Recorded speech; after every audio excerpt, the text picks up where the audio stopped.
Muchas gracias. Señora presidenta, no quisiera comenzar esta intervención, todo el mundo lo va a entender así, sin dejar de agradecer a la señora Montero sus fraternales, sus cariñosas palabras para conmigo y para con mi Gobierno. Le estamos muy agradecidos. Y creo que al hacer expresivo este reconocimiento manifiesto el sentir de la mayoría de esta Cámara. La moderación, la templanza, la mesura, el comedimiento con los que se ha conducido en su intervención pasarán sin duda a los anales del parlamentarismo español. Tengan ustedes la total y absoluta certeza de que de esta intervención se hablará y mucho en la historia de nuestro país. En el día de mañana saborearé con fruición lo que ha dicho cuando lea su intervención en el diario de sesiones, siempre y cuando, naturalmente, las señoras y señores taquígrafos hayan dado abasto y se hayan enterado de algo. Pero eso será mañana. Señorías, ahora voy a tomar la palabra en nombre del Gobierno para defender que la señora firmante de la moción de censura a la que hemos intentado entender no tiene razón ni en el fondo ni en la forma, ni en las excusas que alega, ni en el uso improcedente y caprichoso que hace de la moción de censura. Quiero dejar sentado de antemano que le asiste un derecho legítimo en su iniciativa. Lo reconozco. Otra cosa es que, a mi parecer, haga un uso inadecuado de ese derecho.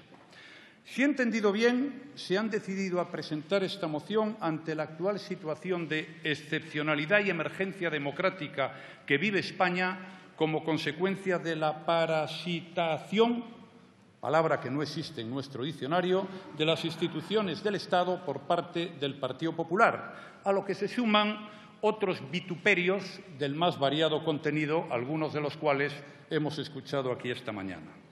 Ya nos explicó el aspirante a la presidencia del Gobierno de España, el señor Iglesias Turrión, el 27 de abril, que tomaba esta iniciativa movido por el horror, el espanto y la angustia que le produce un Gobierno del Partido Popular. España, dijo, erigiéndose en portavoz del pueblo español, ya no tolera más al Partido Popular. Y añadió, sacar al Partido Popular de las instituciones es una necesidad. En consecuencia, se nos dijo, presentar esta moción es un deber moral y cívico, un imperativo ético y patriótico. Toma ya, señor Iglesias Turrión. Y después de escuchar los epítetos con los que la señora Montero ha adornado su defensa de la moción de censura, no me cabe duda, supongo que a nadie en esta Cámara, que estamos ante un análisis ponderado, moderado, ecuánime, equitativo y muy realista de la situación española. Estoy seguro de que ni el mismo Savonarola hubiera sabido exponerlo mejor. Por mi parte, señorías, y estoy seguro que todos ustedes me entienden, no acompañaré a la señora Montero en el estilo con que se ha conducido en esta intervención. Intentaré, además, creo que es mi obligación, introducir algo de racionalidad en el debate. Señorías, debo confesar que quizás sea por mi ingenuidad, me sorprendieron varios aspectos de la moción y todavía me sorprenden. La primera sorpresa surgió en cuanto se nos anunció hace más de un mes una moción de censura que ni siquiera contaba con el indispensable candidato para que ocupara la presidencia del Gobierno. Ahora sí lo tiene, porque de otro modo no le hubieran admitido la moción en la ventanilla, pero cuando la anunciaron no lo había. Da la impresión de que para ustedes eso del candidato no era fundamental, sino un mero trámite administrativo, entre otros. Incluso sugirieron que estaban esperando para ver si el Grupo Socialista se dejaba invitar.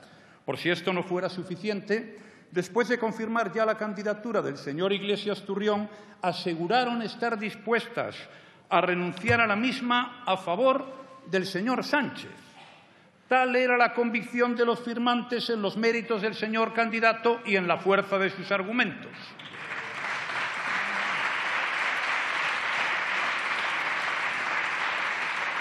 El caso es que cuando decidieron presentar la moción no contaban con un candidato. Es decir, pretendían echar abajo un Gobierno sin ofrecer alternativas. Lo importante era, son sus propias palabras, sacar al Partido Popular del Gobierno. Todo lo demás, incluido el sustituto, era secundario. Señorías, ¿cómo es posible? Vamos a ver. Es como si ustedes en un barco deciden eliminar al capitán porque no les gusta. ¿A quién ponemos?, les preguntarán con buen criterio. Eso es igual, dirían ustedes. ¿Cómo que es igual? ¿Y quién nos garantiza que no nos iríamos a pique, señor Iglesias? ¿Cómo sabe nadie si conviene una moción de censura cuando nadie conoce lo que se ofrece a cambio? Precisamente por eso, el modelo español de moción constructiva se impuso para evitar que a la pérdida de confianza del Gobierno le siguiera un periodo de inestabilidad político. Pero a ustedes, bueno, eso no les preocupa. ¿Qué más da? ¿Para qué inquietarse por los detalles cuando la única y principal pretensión era dar el espectáculo? Lo dejaron para el final.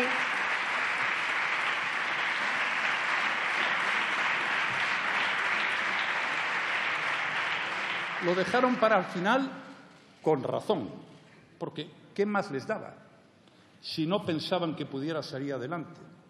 Para perder, cualquier candidato vale, incluso usted, señor Iglesias Turrión, cualquiera.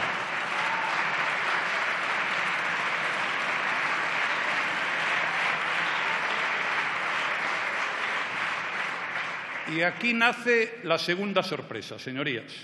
Se presenta una moción de censura, pero, sin duda, para no inquietarnos, se nos advierte de que no va en serio, que no se pretende cambiar de Gobierno, que no es más que un gesto, un juego, un desahogo político sentimental, como ha demostrado la última parte de la intervención de la señora Montero esta mañana.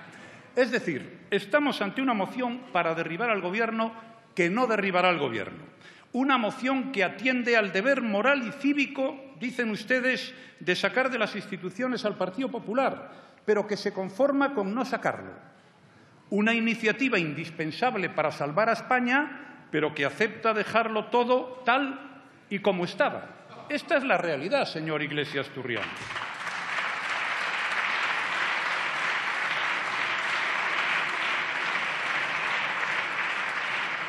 Desde el mismo día en que se anunció la intención de presentarla, desde ese mismo día se sabe que la moción no obtendría apoyos suficientes para salir adelante.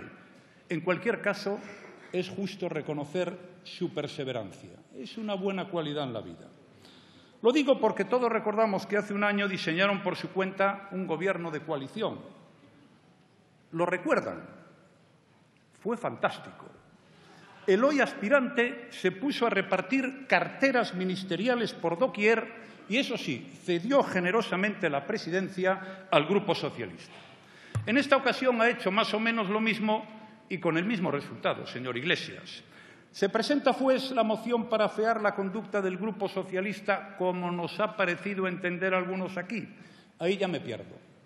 Estas son aguas muy profundas, suenan cánticos de sirena y entenderán ustedes que no quiera aventurarme. El caso es que, como no encuentran apoyos aquí, los buscan en la calle. Una moción para el pueblo, así la han llamado. Esto, han dicho sus señorías, va más allá de los partidos y del Parlamento. Es decir, los que estamos aquí pintamos lo que pintamos, a ver si nos enteramos entre todos. Y para que parezca así, que es una moción para el pueblo, lo han consultado con sus bases, aunque le han contestado poco. Han convocado manifestaciones, aunque las han secundado poco.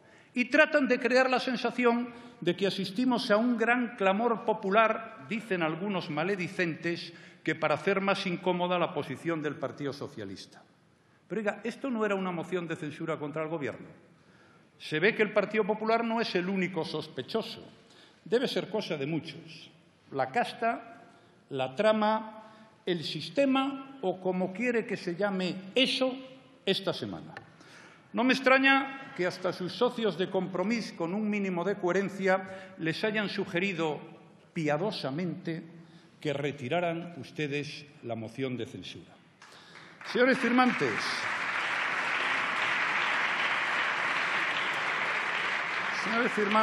es obvio que lo que ustedes buscan con su iniciativa tiene poco que ver con la moción de censura y, si me apura, nada con esta Cámara. Aquí entra en juego la tercera sorpresa. Olvidemos que la moción careciera de candidato y dejemos a un lado que no pueda salir adelante. La siguiente sorpresa nace porque se presenta una moción de censura a un Gobierno que no tiene más que 7 meses de vida. 7 meses, señorías. Y durante 7 meses ese Gobierno no ha tenido tiempo material de llevar a buen término las tropelías que ustedes nos atribuyan. No podemos ser tan eficaces y tienen que entenderlo, señores diputados firmantes de la moción. De hecho, dada la condición de minoría del Gobierno, ni siquiera puede actuar en solitario. Señora Montero, con toda franqueza he de decirle que tanto su intervención como el farragoso escrito con el que han argumentado la petición de este debate es la mejor prueba de lo atinado de aquella sentencia de Quevedo. El exceso es el veneno de la razón.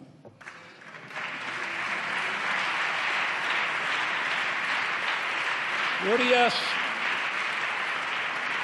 es tal el exceso de sus palabras que sepulta cualquier argumento digno de tal nombre, si es que lo hubiera en su intervención, claro está. La catarata de calamidades que me adjudican solo 7 meses de gestión es de una exuberancia y de una creatividad francamente notables. Y dice mucho más de sus urgencias y su impaciencia que de mi labor desde el pasado mes de noviembre. Y lo que es más importante, tiene una relación más que discutible con la realidad del país, como le explicaré más adelante. En suma, señorías, estamos ante una moción sorprendente que se anunció sin candidato, que renuncia a sus objetivos, que censura a un Gobierno recién nacido, una parodia de censura, una moción de fogueo, que no se sabe si es contra el Gobierno, contra el Partido Popular, contra otros partidos, contra el universo mundo o contra todos a la vez, incluidos ustedes mismos.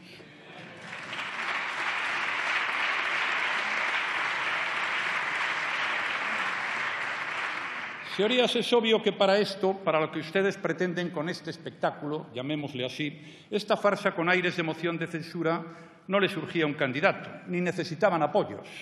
Sin embargo, precisaban justificarla, dotarla de contenido y buscarle alguna excusa. Esto es lo que usted ha ofrecido hoy, pretextos, porque eso es lo único que le piden ustedes a esta sesión, la oportunidad de lanzar una proclama contra la casta en general y particularmente contra quien mejor encarna todas las abominaciones, es decir, como todo el mundo sabe, el Partido Popular y el presidente del Gobierno. Señorías, su primera justificación se refiere a la corrupción, un asunto lo suficientemente grave para que ustedes lo banalicen con sus excesos y exageraciones. Señorías, no olviden el viejo refrán castellano, exagerar y mentir por el mismo camino suelen ir. No les negaré que en el Partido Popular, como en otras fuerzas políticas, ha habido casos de corrupción, algunos muy graves, y que todos juntos contribuyen a crear una falsa imagen de corrupción muy extendida. Tampoco les negaré que los escándalos por corrupción en los que aparecen implicadas personas que en su día militaron en el Partido Popular son causa de preocupación para los españoles, y para el Partido Popular, y para mí también.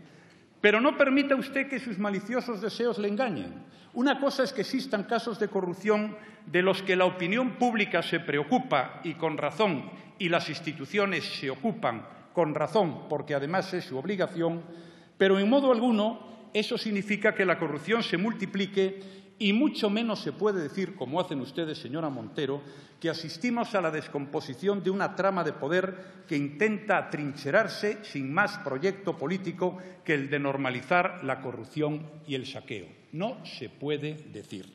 Porque esta suerte de afirmaciones, señoría, lo único que demuestran es que ustedes pretenden utilizar este asunto para lo que es su auténtico objetivo político, ese que explicó en su día el candidato, el señor Iglesias Turrión, con prístina claridad: construir una máquina política, discursiva y electoral en un contexto de hostigamiento y maniobras de estigmatización en el mejor de los casos y de destrucción política en el extremo. Eso es lo que pretende el señor Iglesias Turrión, según sus propias palabras.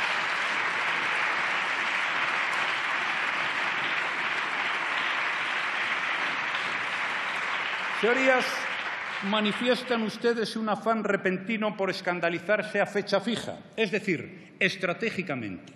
sobre materias que vienen de muy atrás, que ya hemos debatido más de una vez en esta casa y que están sub iudice o pendientes de sentencia. Si tanta es su sensibilidad frente a la corrupción, ¿por qué no lo mencionó el señor Iglesias en el debate de investidura del mes de octubre pasado? Le voy a repetir lo que el señor Iglesias se limitó a decir entonces sobre esta materia, cuando yo era candidato a presidir el Gobierno de España. Esto fue lo que dijo usted sobre el asunto que tanto le preocupa hoy. Lo que va a salir de aquí, dijo el señor Iglesias Turrión, en los próximos días es más Partido Popular, más corrupción, más inmovilismo, más ineficacia económica. En lo que se refiere a la corrupción, ¿ustedes piensan que se puede combatir la corrupción en este país con el señor Mariano Rajoy de presidente del Gobierno? En estos días se están juzgando a los responsables de la Gürtel.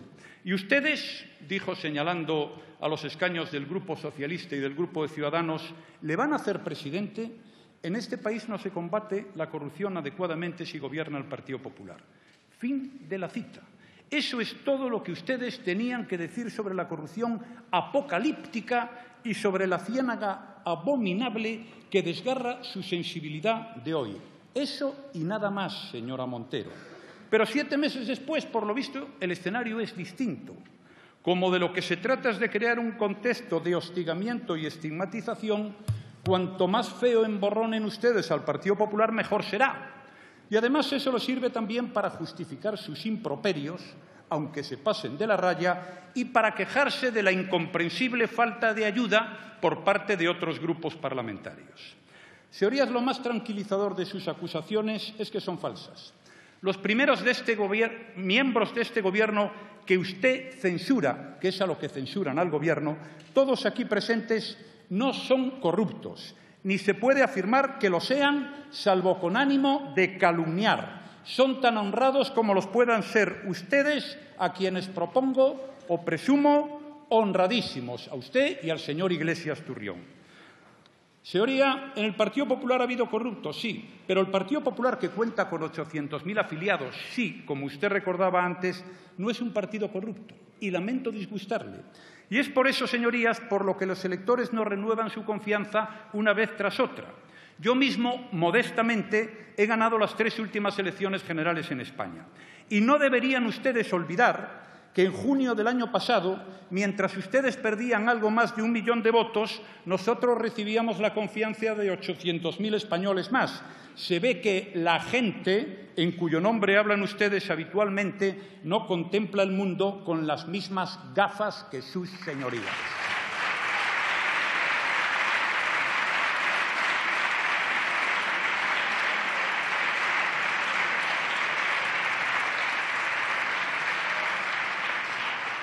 Y añado, en España, señorías, hay personas corruptas, demasiadas, pero España no es un país corrupto. Usted debería conocer la diferencia. Yo se la explico.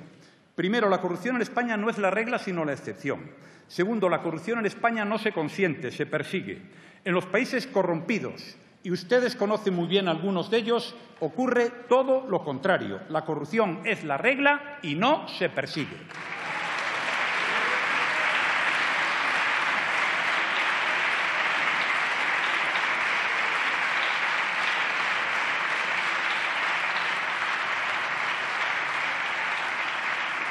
Señorías, de que aquí se persigue a los corruptos no necesito pruebas. Los hechos bastan. Los casos de corrupción que tanto le regodean no afloran por casualidad, señoría, ni contra los deseos del Gobierno. He prometido que iba a luchar contra la corrupción en España y estoy cumpliendo mi palabra.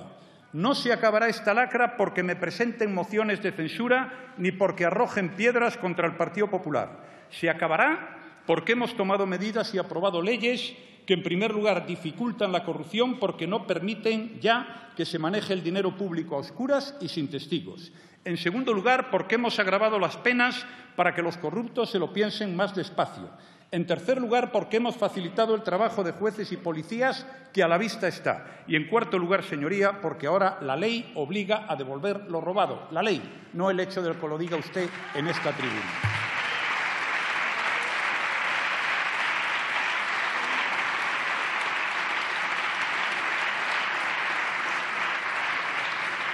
Señorías, no hemos estado esperando a su indignación sobrevenida para tomar medidas.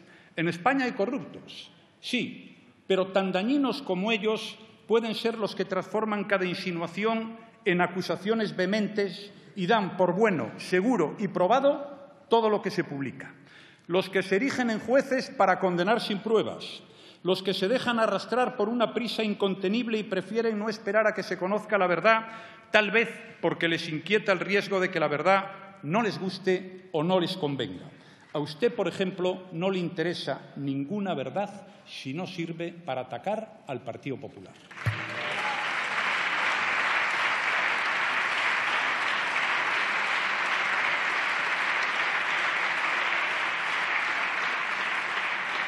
Afortunadamente, por mucho que la pinte de negro, la España que los demócratas, repito, construimos en 1978 es un Estado de Derecho en el que impera y queremos que impere el principal fundamento de la justicia, que, como todo el mundo sabe, es el principio de la presunción de inocencia. Significa, aunque tal vez a usted no le agrade, que para toda persona, aunque sea del Partido Popular, sin excepción alguna, se presume su inocencia hasta que se demuestre su culpabilidad y, naturalmente, que no se la puede condenar sin pruebas.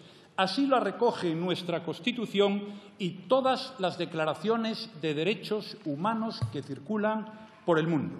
Señorías, no voy a caer en el absurdo de responder a todos y cada uno de sus infundios, calumnias, maledicencias y embustes pormenorizadamente. No me corresponde, ni mi tarea demostrar la falsedad de lo que usted dice. En nuestra democracia las cosas funcionan a la inversa. Son quienes acusan los que deben probar sus afirmaciones. Si no exigiéramos pruebas, señoría, cualquiera podría deshacerse de sus adversarios fácilmente. Hoy en día, con un esfuerzo mínimo, se pueden alcanzar niveles de infamia máximos. Esto quiere decir que usted no debería condenar a nadie ni exigir responsabilidades por hechos que no están probados. Aplique usted a los demás el mismo rasero que reivindica para su partido, que ha protagonizado también en su corta trayectoria unos cuantos escándalos, señora Montero.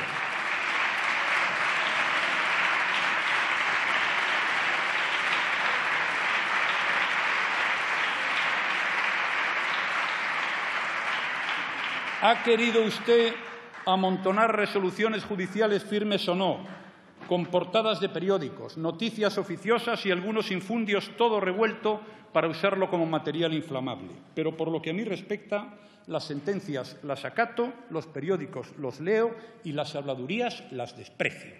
En fin, señoría.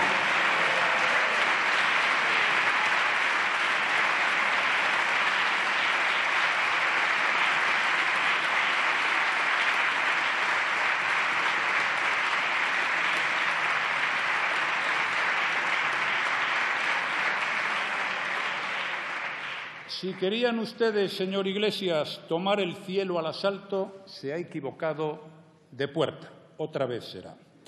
Sería su segundo pretexto, habla de parasitar las instituciones. Denuncian una supuesta invasión del Estado, una quiebra de la separación de poderes y una traición a los fundamentos de la democracia. Les agradezco mucho la presunción de eficacia que me atribuyen, pese a que dispongo de un Gobierno en minoría, en una España descentralizada y con un Poder Judicial que no se caracteriza por la sumisión, lo cual le honra. Cualquiera que le escuche hablar de mi proyecto totalitario de control del aparato del Estado debe pensar que, pese a estas dificultades menores que le menciono, soy capaz de controlar poco menos que hasta los partidos de fútbol, ya me gustaría a mí, cosa que en algunos países más uniformes no logran ni con mayoría absoluta. Bueno, pues eso que otros no pueden, según ustedes, lo hago yo. Sin medios, en minoría y a pesar de que ustedes me vigilan. Oiga, algún mérito tengo. Sus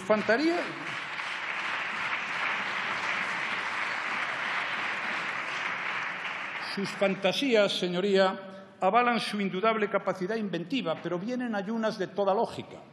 Convendrá conmigo en que es muy difícil creer en esa vocación totalitaria con 137 escaños, sobre todo cuando se la adjudica a la misma persona que gobernó con 186 sin que ni usted ni nadie pudiera decir una sola palabra sobre eso que usted llama parasitación.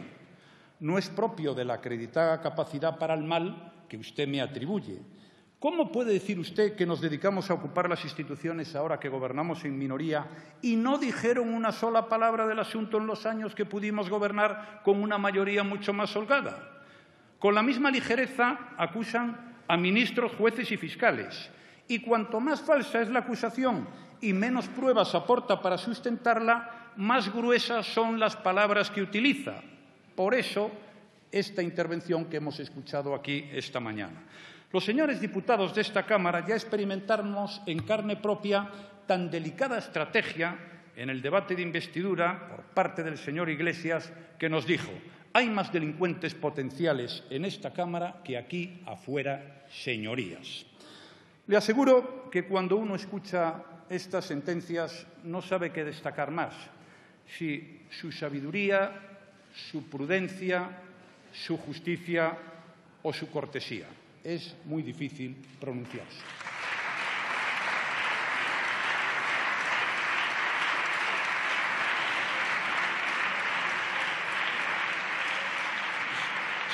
Señorías, a mí no me gusta que aplique a las instituciones del Estado, que son independientes y están cumpliendo su trabajo con eficacia y dedicación, el mismo tratamiento de bulos, maledicencias y calumnias que sufrimos sus adversarios políticos, los suyos. Ya sé que esto no les preocupa, porque son criterios de valor que corresponden al corrupto sistema que yo habito y que usted pretende desmantelar. Pero no los voy a cambiar, porque no tengo otros. No estoy invadiendo las instituciones, señoría, ni las he puesto a mi servicio. Para ello tendría que saltarme la ley y no he escuchado ninguna acusación en este sentido. Sería necesario también contar con la complicidad de algunos togados. ¿Tiene usted alguna prueba sobre esto? Ni me salto la ley, ni quiebro los principios constitucionales, ni voy a hacerlo. Y ni los profesionales de la justicia se merecen el trato que usted les da, salvo que usted pueda probar lo contrario con algo más que su olfato pesquisidor. Me parece que estamos justos ante el caso contrario, que son ustedes los que pretenden influir desde la tribuna que les ofrece esta Cámara en el funcionamiento independiente de las instituciones, de manera que colaboren con su estrategia política de hostigamiento, estigmatización y destrucción de los adversarios.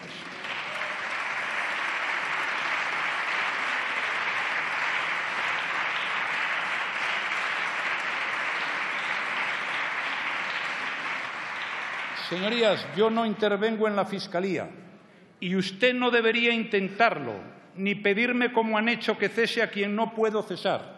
Si ustedes no saben, se lo diré. Excepto en casos tasados establecidos en nuestro texto constitucional, el Gobierno no puede cesar al fiscal general del Estado. Y ahí radica la garantía de la independencia de su gestión.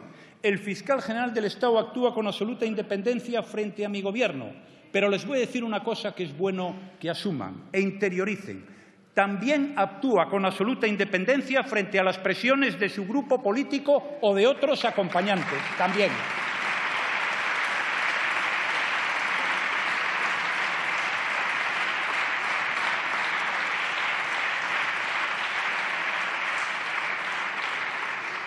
Cumplo las leyes, señoría. Otra cosa es que no le guste lo que yo hago, lo cual me gratifica, porque señala que voy por buen camino. Donde de verdad se invaden todos los poderes del Estado es en algunos países para los que algunos de ustedes han trabajado como asesores y que funcionan, según creo, a plena satisfacción de su señoría, como lo han dejado claro en diversas ocasiones y votaciones en esta misma Cámara.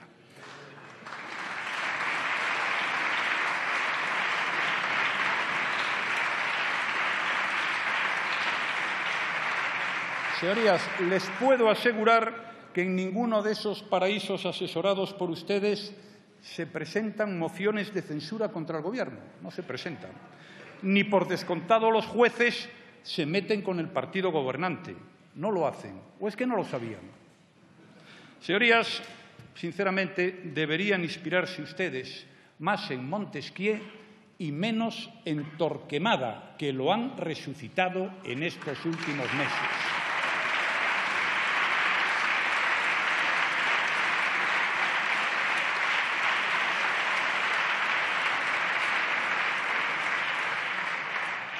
El resto de su moción, lo que se refiere a las calamidades económicas y sociales que padece la población española, no recoge sino su discurso habitual sobre este país en decadencia y su también habitual deformación de la realidad española.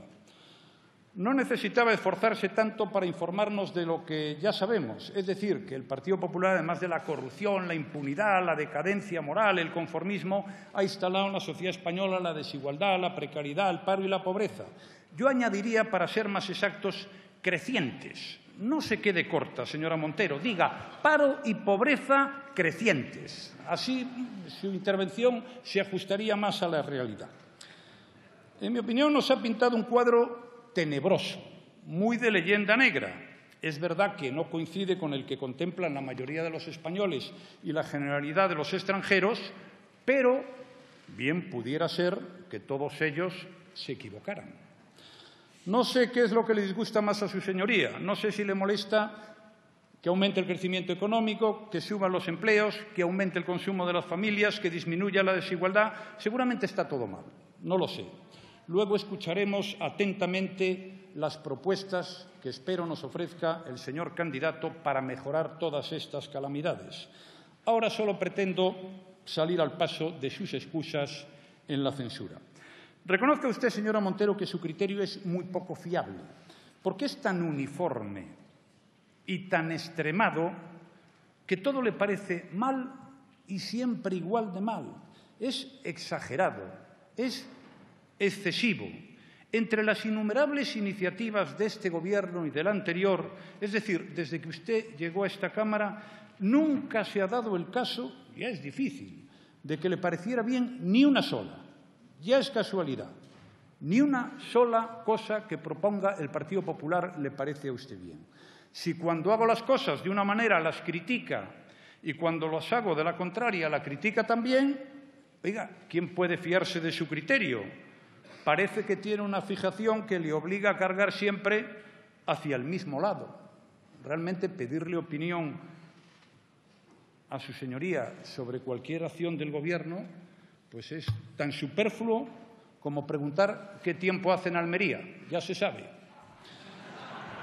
Señoría, es evidente que juzgamos la realidad con distintos criterios.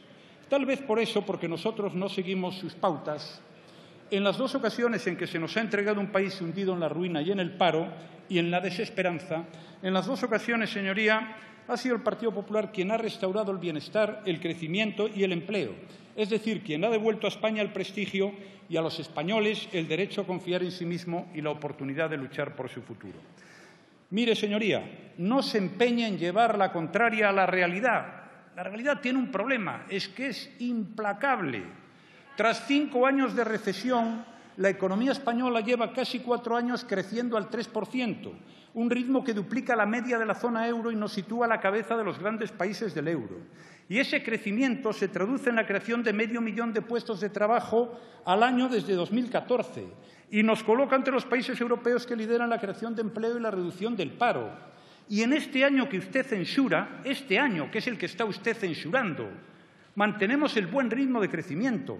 Los últimos datos de afiliación a la Seguridad Social muestran que, transcurridos los primeros 5 meses de 2017, hay en España casi 500.000 de nuevos afiliados más que a finales del 16. Esto supone un récord de creación de empleo.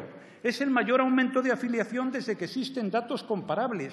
¿De qué España habla usted, señora Montero?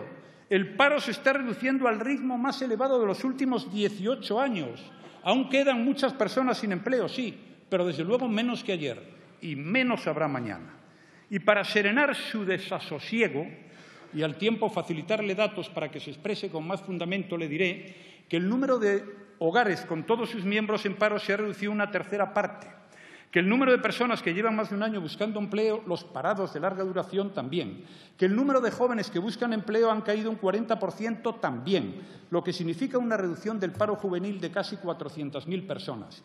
Y el número de mujeres afiliadas a la Seguridad Social ha alcanzado la mayor cifra de nuestra historia. Escuche, señora Montero, con un Gobierno del Partido Popular, la mayor. En mayo de este año, más de 8,5 millones de personas, mujeres, afiliadas a la Seguridad Social.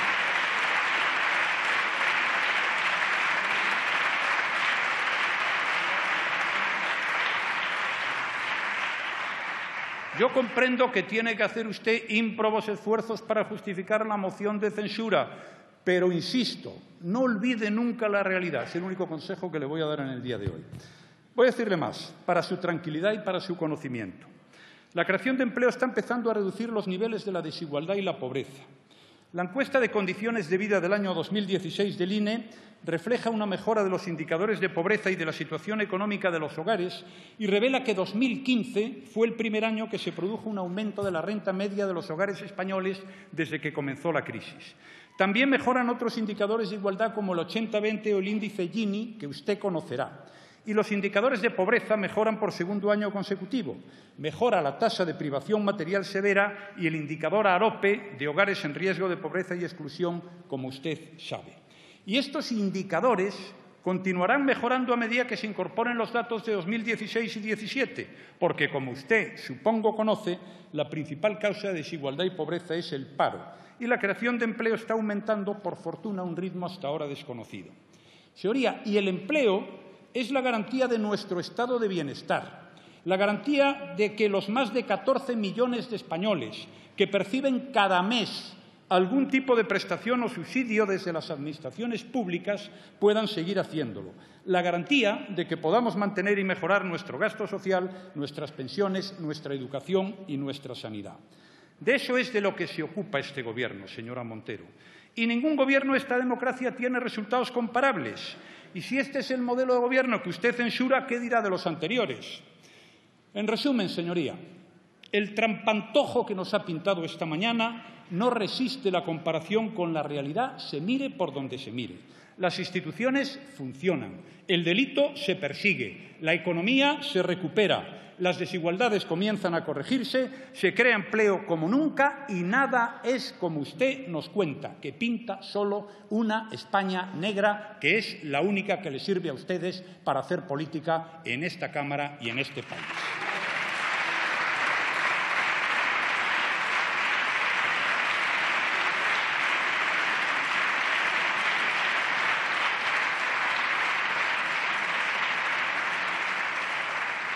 Alegan, entre los otros motivos de su moción, y así lo recoge el texto que han presentado en esta Cámara, que este Gobierno es incapaz de llegar a acuerdos políticos sin que medie alguna forma de chantaje.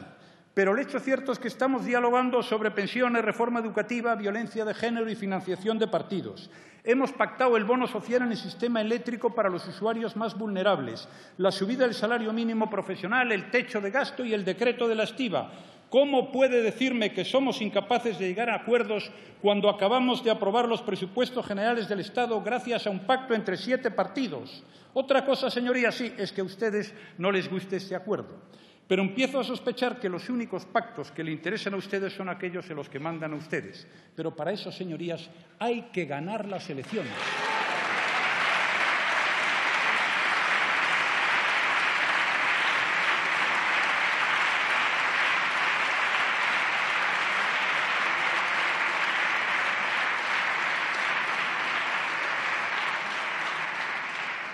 Y le voy a decir algo más, porque siempre es buena la reflexión y yo quiero colaborar a la suya.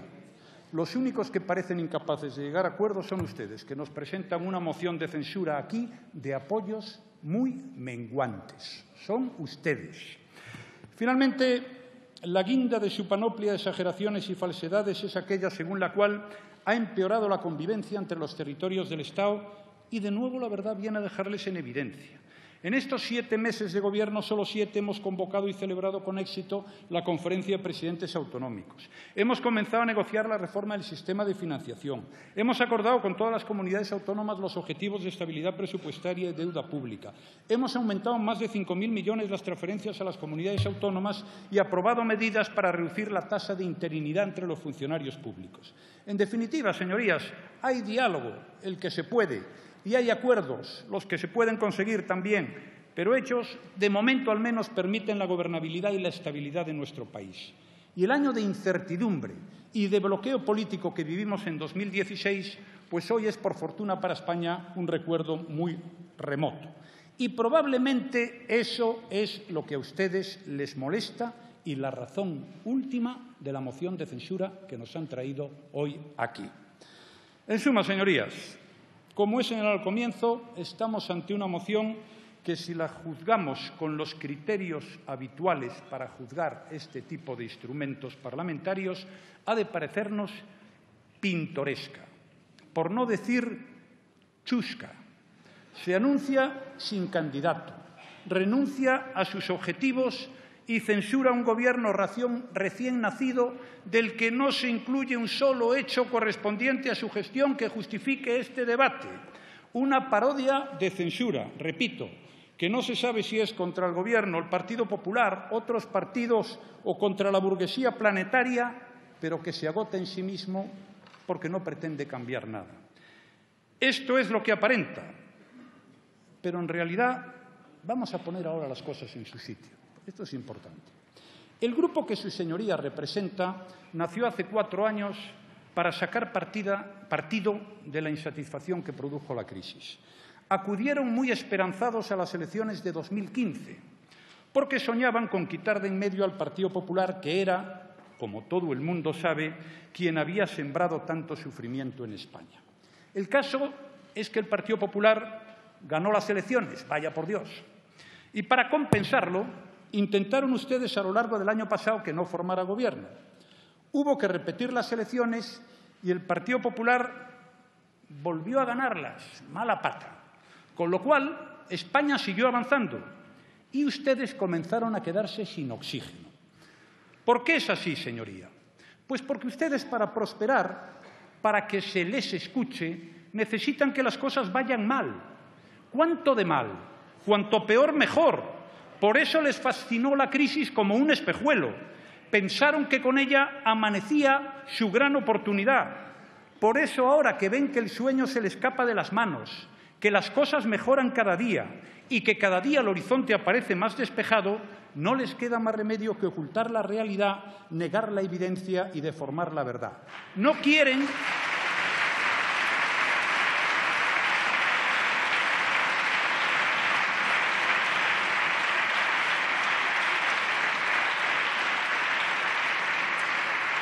Señorías, no quieren ni oír hablar de que las cosas van bien. Les debilita, y ustedes lo saben, que la situación mejora. Les deja sin armas reconocer que la crisis está superando, y lo saben. Y por eso pintan a España de negro y describen una sociedad de abusos, de corrupción y de miseria, porque necesitan las malas noticias como el comer. Y si no las hay, es igual porque se fabrican. ¿Verdad que sí? Señorías, esa es la España que necesitan vender. Su discurso redentor solo se sostiene sobre el pedestal de una realidad insoportable y sin ella se desmorona.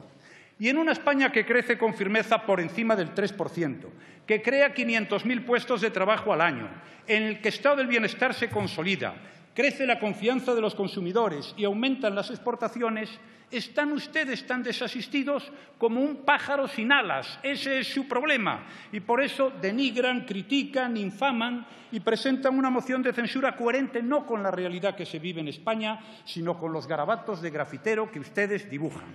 Han degradado la moción de censura hasta convertirla en una herramienta más de agitación social. Señorías, lo que menos necesita España son iniciativas como esta, que no representan más que un puro ejercicio de oportunismo al servicio de un mezquino interés privado. No ayudan estas maniobras a combatir la corrupción, ni a consolidar la calidad de nuestra democracia, ni a despejar el horizonte de las personas que esperan un puesto de trabajo. España es una nación ejemplar, que ha sabido levantarse por sus propios medios, que cuenta con el reconocimiento internacional, que tiene un futuro abierto y prometedor y que ahora mismo sirve de ejemplo para muchos países. No sería mucho pedir que todo el que pueda hacerlo sume sus fuerzas al empeño colectivo y contribuya a que las cosas puedan ir mejor y más deprisa. Y esto no está reñido con la crítica razonable y constructiva, porque ningún gobierno es infalible, ni está libre de errores, y porque la principal virtud de la oposición es que enriquezca la perspectiva de la sociedad, porque ve las cosas desde fuera del gobierno. Claro está que estas consideraciones solo valen para quienes en el Gobierno o en la oposición piensen en el bien de España y en construir un futuro mejor para todos, y no vivan obsesionados con la zancadilla de cada día ni les apremie la obsesión de la revancha. Para terminar, señorías, les confesaré una cosa. Personalmente no me molesta su moción de censura. Algunas cosas ya he vivido